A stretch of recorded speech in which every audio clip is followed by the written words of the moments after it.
Hello नमस्कार, तुमच्या सगळ्यांचं खूप खूप मनापासून स्वागत आहे माझ्या चॅनलला। आज मी बनवणार आहे मुगाची डाळ घालून चिवईची भाजी आणि बेसन घालून तर आपण नेहमीच करतो। तर आज मी मुगाची डाळ घालून करणार आहे आणि मस्त झाली आहे, एकदम चवदार झाली आहे। तुम्ही पण नक्की करून बघा। तर व्हिडिओला शेवटपर्यंत नक्की बघा आणि आवडल्यास माझ्या चॅनलला लाईक करा, शेअर करा, सबस्क्राइब करा। चला मग लवकरच रेसिपीला सुरुवात करूया। आज मी चिवईची भाजी बनवणार आहे।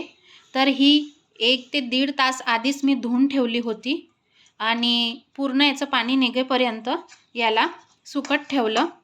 तर बेसन घालून तर आपण सगळेच बनवतो, पण आज मी मुगाची डाळ घालून बनवणार आहे आणि या भाजीला मी चिरून नाही घेतलंय, तशीच घेतली आहे कारण की चिरली तर याला चिकटपणा येईल। ही मी मुगाची डाळ घेतलेली आहे 1 वाटी। तर ही 2 तासासाठी मी भिजत घातली होती।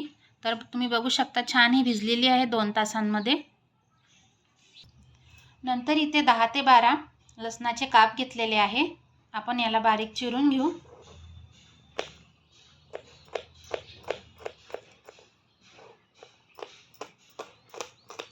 लसण हा थोडासा जास्त घेतला तरी चालेल। तर इथे मी 2 कांदे घेतलेले आहेत। तुम्ही तुमच्या इच्छेनुसार कांद्याचं प्रमाण कमी जास्त करू शकता। तर इथे मी कांदा हा बारीक चिरणार नाही आहे, थोडा जाडसरच चिरणार आहे। असे मोठे मोठे त्याचे काप राहतील असेच राहू देणार आहे।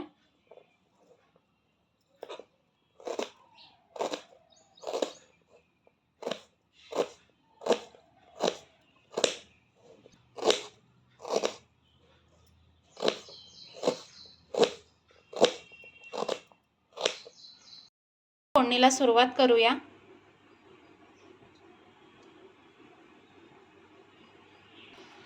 तेल हे तापलेलं आहे। आता त्यामध्ये मोहरी घालूया, नंतर जिरं, लसणाचे काप,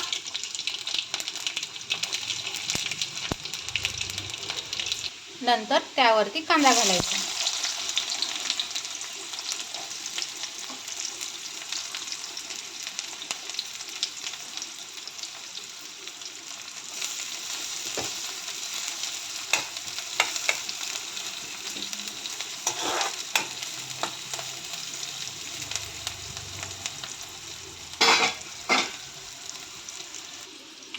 इथं मी लाल मिरची ही जाडसर कुटून घेतलेली आहे। तर मी यामध्ये हिरवी मिरचीचा वापर नाही केला, लाल मिरचीच घालणार आहे आणि ती अशी जाडसर अशी कुटून घेतलेली आहे। तर कांदा हा जास्त लाल नाही होऊ द्यायचा। त्यावरती हळद घालायची आणि लाल मिरचीचा जाडसर बारीक केलेली पावडर घालायची।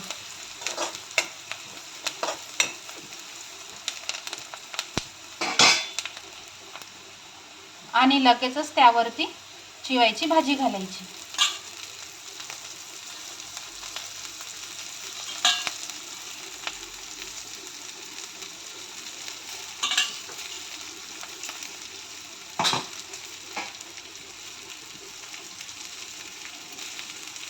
आता यावरती भिजलेली मुगाची डाळ घालायची।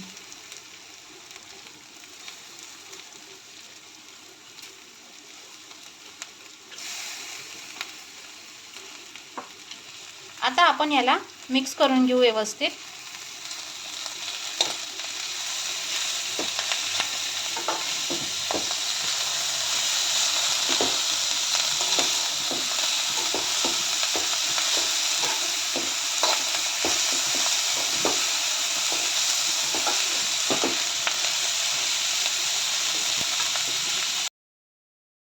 तर या भाजीमध्ये मी मीठ थोडं नंतरच घालणार आहे, कारण चिवईची भाजी थोडी चिमून जाते, तर मिठाचं प्रमाण हे कमी जास्त होऊ शकते।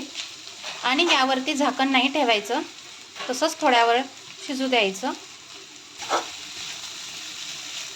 मधून मधून या भाजीला कालवत राहायचं।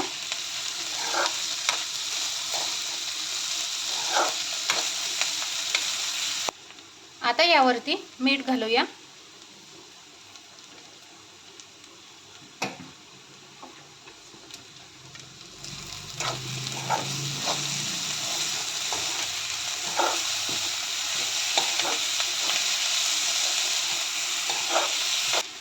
आता मीठ घातल्यानंतर झाकण ठेवून मंद आचेवरती 5 मिनिटासाठी आपण एक वाफ काढून घेऊ. त्यानंतर आपण बघूया डाळ शिजली की नाही ते. तर डाळ शिजेपर्यंत या भाजीला चांगलं मंद आचेवर शिजवून घ्यायचं.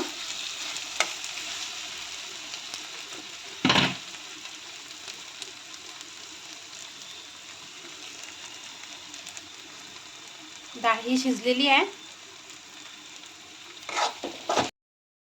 तर आपली भाजी तयार झालेली आहे. या भाजीला आपण भाकरीसोबत खाऊ शकतो.